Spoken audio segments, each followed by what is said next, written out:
পূর্ব মেদিনীপুরের নন্দীগ্রামে দেশপ্রাণ সমবায় কৃষি উন্নয়ন সমিতির নির্বাচনে বিরাট জয় গেরুয়া শিবিরের 12-0-তে জয়ী বিজেপি সমর্থিত প্রার্থীরা।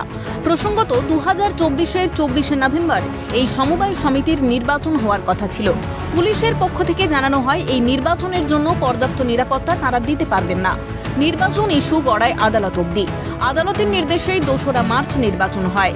আর এই নির্বাচনেই 12টি আসনের 12টিতেই জয়লাভ বিজেপির। খাতা খুলতেই পারেনি তৃণমূল। বামেরা 4টি আসনে প্রতিদ্বন্দ্বিতা করলেও নিট ফল শূন্যই। ভোটার ছিল মোট 799 জন। আর এই জয়েই কার্যত খুশির হাওয়া গেরুয়া শিবিরে।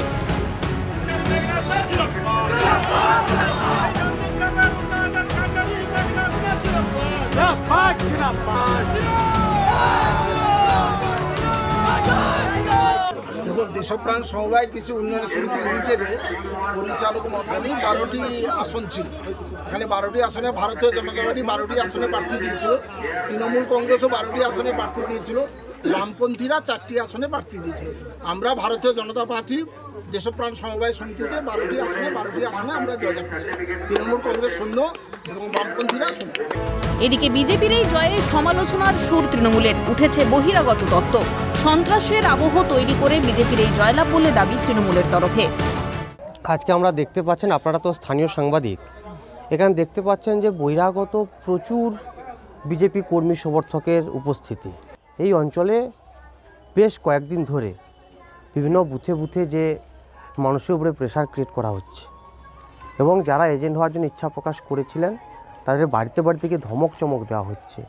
সুতরাং এরকম একটা পরিবেশে আর কিছু মানুষ এজেন্ট হওয়ার ইচ্ছা প্রকাশ করেও তারা পিছিয়ে এসেছে, কারণ তাদেরকে প্রাণনাশের হুমকি দেওয়া হচ্ছে, তাদের পরিবার থেকে বিতাড়িত করবার যে ধমক দেওয়া হচ্ছে, এরকম একটা পরিবেশ। তবে এটুকু বলতে পারি যে মানুষের প্রতি আমাদের আস্থা বিশ্বাস আছে। এই হরিপুর অঞ্চলের মানুষ যদি নিজের ভোটটা নিজে দিতে পারে তাহলে বিজেপির পরাজয় সুনিশ্চিত। যদিও সন্ত্রাসের অভিযোগ উড়িয়ে দিয়েছে গেরুয়া শিবির, পাল্টা তৃণমূলকেই কটাক্ষ বিজেপির। থানা তো আছে, নন্দীগ্রাম থানায় তৃণমূল কংগ্রেসকে অভিযোগ করতে বলুন। কাল রাতে থেকে যদি আমরা সন্ত্রাস করে দিই, কতগুলো অভিযোগ করেছে, তাদের সাংগঠনিক দুর্বলতার আগে স্বীকার করুন। এই দুগ্ধপোষ্য শিশু একটাকে তৃণমূল কংগ্রেসের সভাপতি করে রাখছে, তার না আছে জ্ঞান, না আছে সংগঠনটা বাড়ায়। আরে আমি এখানে সংগঠন করেছি, সংগঠনে ধরে আমরা নন্দীগ্রামের সমস্ত সমবায় সমিতির নির্বাচনে জয়লাভ করছি। আমরা এখানে সন্ত্রাস করিনি। নন্দীগ্রাম থানায় আছে, অভিযোগ করুক না যে আমরা এখানে সন্ত্রাস করে জয়লাভ করেছি। আগে সংগঠনে তৃণমূল মন দিই, তারপরে জয়লাভের কথা ভাবি। সমবায় সমিতির নির্বাচনকে ঘিরে শাসক বিরোধী তরজা শুরু হলেও বিজেপির এই জয়ে সিঁদুরে মেঘ দেখছে যে রাজ্যের শাসক দল, তা বলাই বাহুল্য। পূর্ব মেদিনীপুর থেকে রমেন মাইকের রিপোর্ট, ক্যালকাটা নিউজ।